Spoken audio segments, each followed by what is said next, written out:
Hello, everybody, and welcome back to another amazing podcast here for the IN8 Summit this year. We are very lucky and privileged to welcome the beautiful and the amazing Dr. Lizette Botha. Hi, everyone. Thank you so much for being here. And it's obviously I've known you for quite a few years, but your story is a pretty awesome one. You were helping us educate some of the students in Macquarie recently, and you just shone brightly. And I would love to kind of hear a bit of your story and introduce you to some of our attendees for the IN8 Summit this year, plus those on this call as well. So tell us a bit about you. Like I know, tell us a bit of your backstory. So, Sam, I wasn't lucky enough to have the kind of understanding about chiropractic that you have had since you were a young chiropractor. So I studied at the University of Johannesburg. What I was really lucky is the reason I got into chiropractic was because myself was a miracle story. I was really sick as a child, and then we ended up at a chiropractor's office. I got adjusted, I stopped coughing, I got out of the hospital, and I was like, this is awesome. You can do magic with your hands. And I went to study chiropractic at UJ, and it was all about back pain. It was all about seeing people with 3 visits. There was a lot of dry needling, in such a sense that dry needling was actually considered more amazing than doing a proper adjustment. And that's come a long way, I'm guessing. I know you are definitely a big adjuster and you like Yeah. the idea of on people. So tell us from that, I mean, that's you in the Joburg side of things. Then I know you moved to Amsterdam and you learned some whole bunch of cool, fun things there. So tell us about that part of your life. Yeah, so I moved to Amsterdam with I had my little bag of dry needles and my certificates, that I could do all these modalities. And I remember adjusting people, and one day one guy said to me, I've had these dreams. And basically an old memory that he suppressed basically came up, and he was integrating it. And I was like, I don't know what's happening. Like, this is just incredible. This is not what I expected. People stopped smoking. People started doing things that was nothing to do with me telling them what to do. It was their innate intelligence. And so I started asking more questions, and I wanted to know why. And that's really been the story of my life after that, is asking why all the time. Why does chiropractic work? Why are we the way we are? Why are we so obsessed about it? All these years later, and what do we do in our spare time? Chiropractic, right? Yeah. So, and I remember being in Spain with a friend of mine who's a 3rd or 4th generation chiropractor from Mexico, and he said to me, Lizette, vitalistic chiropractors sees by far the most amount of people in the profession, like in terms of chiropractic. And I was like, yeah, I guess they do, right? If you've got 100, if you're seeing 600 or 1,000 people a week, you are seeing a lot more people. Totally. And why are people buying that? And I think that was my first step. And the funny thing about that idea is when people say, oh, yeah, but they sell them in, that's kind of over programming, it's over this, all those crap things that you hear, which does my head in. People are smart. Like, you literally, if they weren't happy, they would stop paying. If they didn't get the results, you can't trick them into care for like years on end, 100%.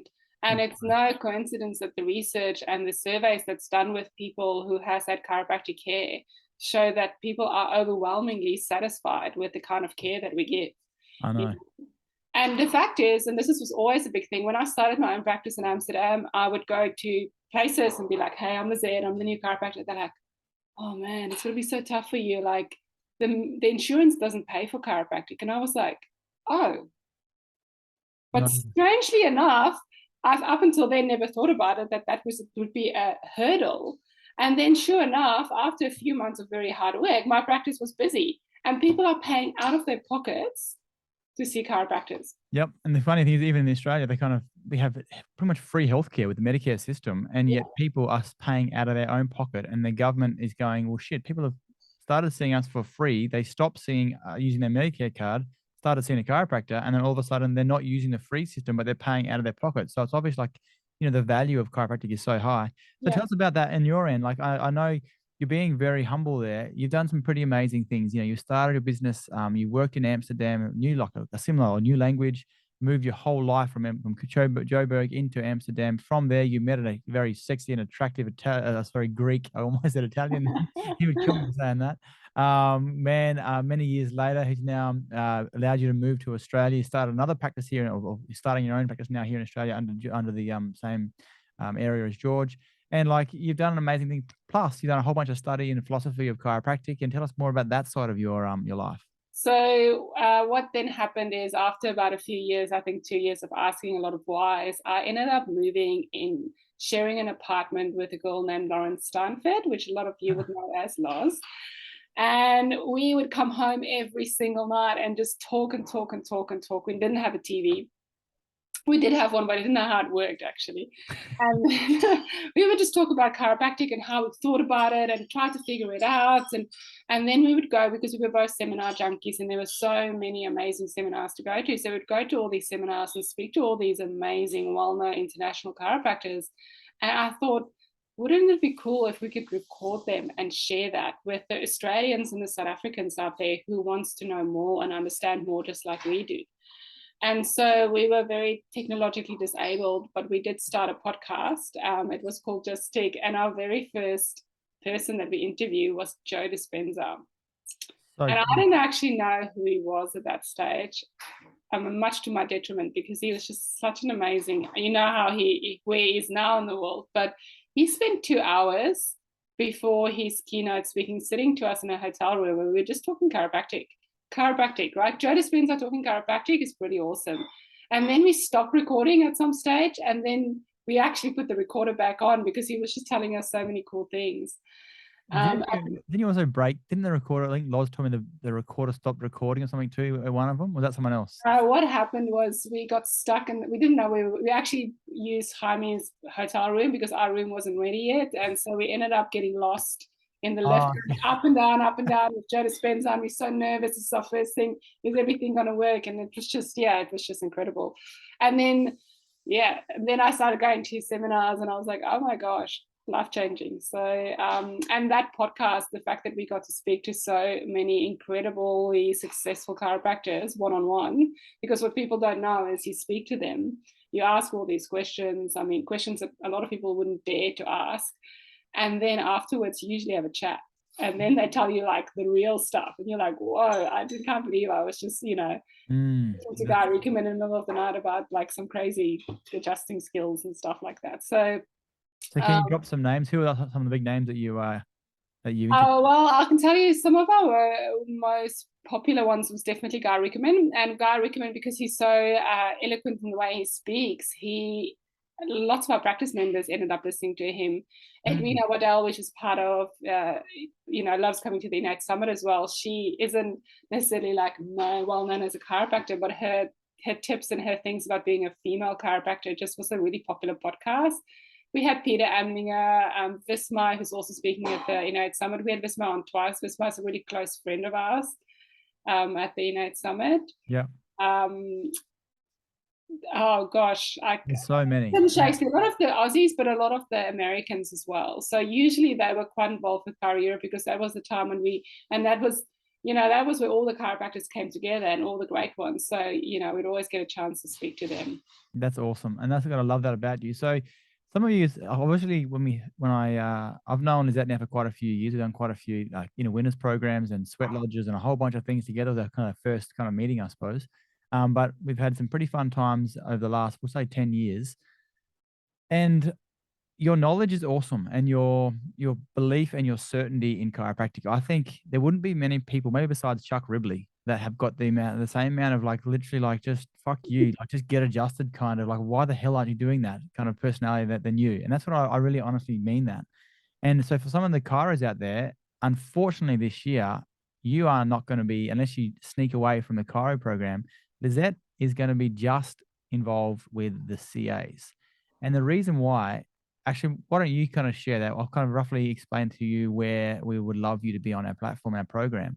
Can you see the value of you speaking to the CAs, Lizette? Well, I'm very honored to speak to the CAs, certainly because I don't feel like I know what exactly, how a CA should be. But I'm not speaking to CAs about being like doing the computer stuff and all those. I'm speaking to them about the why of chiropractic. And I mean, I think that is the underlying drive of the why we do things. And I would, I guess my idea with that is to try to explain to them, in case they don't have it yet. I suspect that they all do already, but why we are so crazy about chiropractic and help them understand that. So I'm going to talk about the why. I guess what started our profession is why D.D. Palmer had what drove him. And this is a story that not a lot of people know, and it's an awesome story. Just a little bit about the history. You know, chiropractors went to jail up until the 1970s for chiropractic, you know, for practicing chiropractic. It's just incredible how much we have had to go through and still do, and don't step back. And then I also want to talk about all these studies that just shows that people love going to see chiropractors, and we have an incredible amount of impact in people's lives and efficacy. You know, there's just so much that shows that as well. I just learned this weekend, I listened to at the Kids Summit about the story behind the Safer Care Victoria study into adjusting kids, and it was overwhelmingly the public that said, "Don't take our chiropractors away from us. They are incredible." That's so cool. And so from that, the reason why is, I'll be really honest with you, all of you CAs out there, that we were pissed off that the summary has come back, not from just our program, but from other programs, that the CAs don't feel the love and the respect that, and they want to be at the IN8 Summit or want to be at these seminars, but they want to have like their chiropractors being almost upset that they missed out on the CA session. As opposed to having just the adjunct or just the business side of the program for the CA. So we've gone above and beyond this year to bring a stage that I think that you might even see halfway through some of the chiros trying to sneak into the CA session, because we're going to over deliver for you CAs out there. And like Lizette's passion, and even can you maybe touch base a little bit on the philosophy program that you've ran, that you've been involved in, and the further study in philosophy you've done? Yeah, so I realized that I didn't really understand the philosophy clearly. I think a lot of chiropractors don't. And then we use a lot of taglines, and I got annoyed with people saying stuff and I don't understand it. So I went to do the ACP Academy of Chiropractic Philosophy certification that is ran through the Sherman College, which is a very, very philosophically based chiropractic college in the US. It's one of the oldest ones. And I got to sit in a room with chiropractors 5 times in the year and talk about chiropractic and the philosophy behind it. Really understood what it is what we did, and we all had to write a paper, which it was really funny because everyone in my class was really smart and they really understood the chiropractic philosophy, and I didn't. I was like, I'm just here to understand it, and I had to write a paper, and it just gave me a really clear understanding on what it is and why we do it. And I would recommend that for everyone, really, to do something like that and understand the why better, not just the emotion that you feel when you think about chiropractic, but why does certain things happen and certain things not? Because it makes us... Can you give us an example of what you mean by that? Well, why do we adjust someone? If you adjust someone and they're sick, they've got a cold, and you adjust someone and that night they have more symptoms. Why is that? Because it's a health expression the body is trying to put them through. Yeah.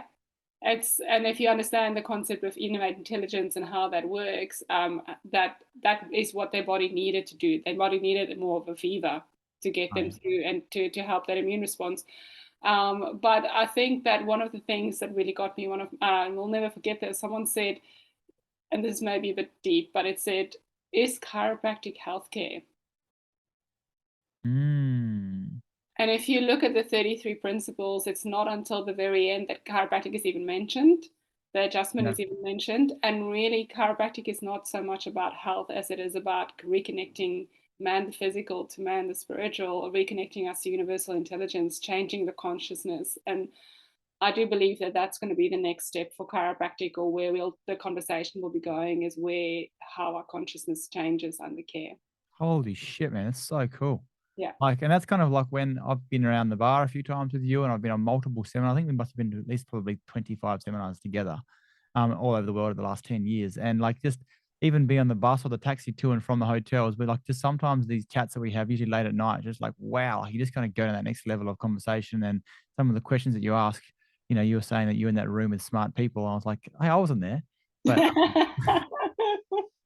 but then let's face it, I definitely probably didn't deserve to be there either.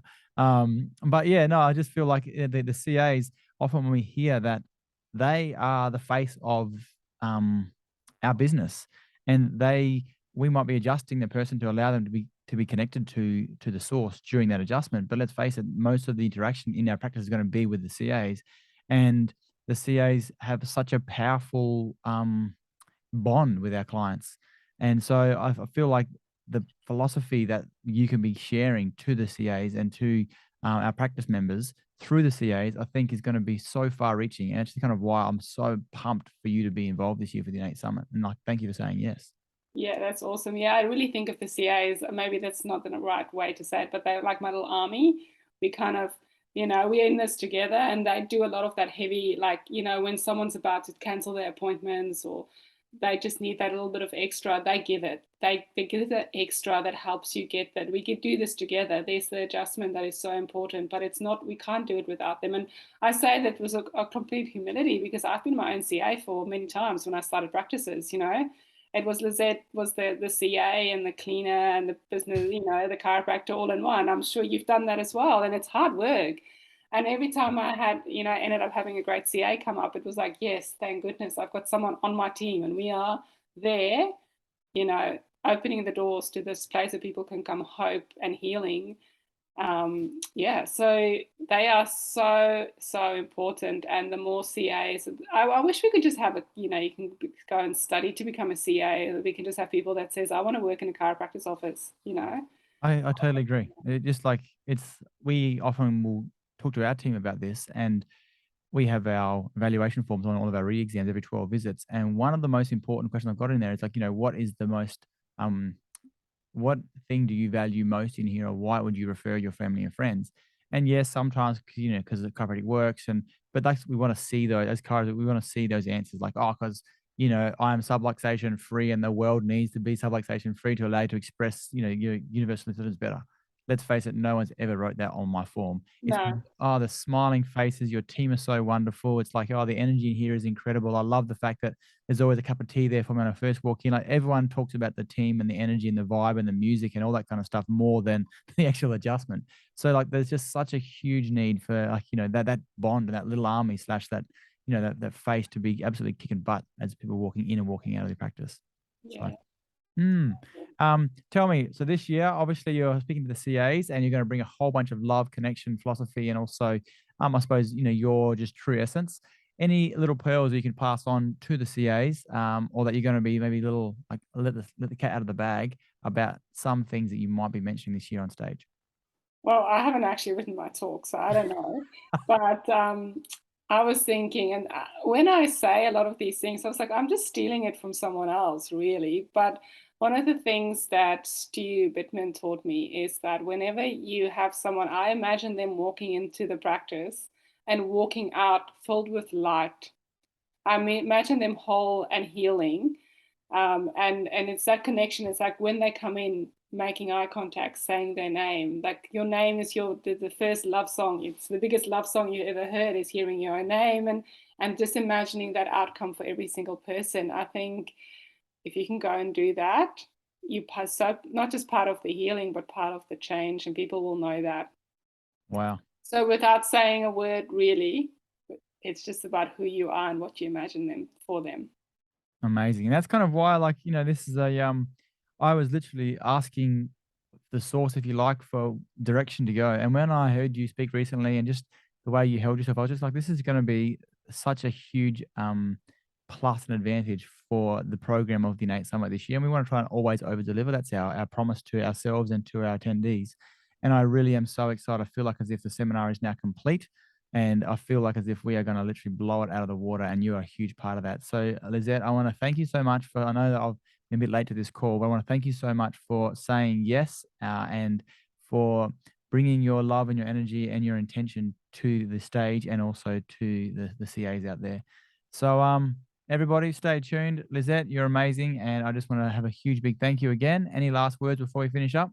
No, I'm just really excited to come to the IN8 Summit. It's like definitely the chiropractic highlight of my year.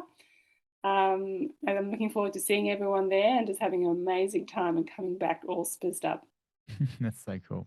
All right, everybody, have a wonderful day and enjoy this podcast. And pretty much we're going to wrap up the podcast for this season, or for this 2022 IN8 Summit.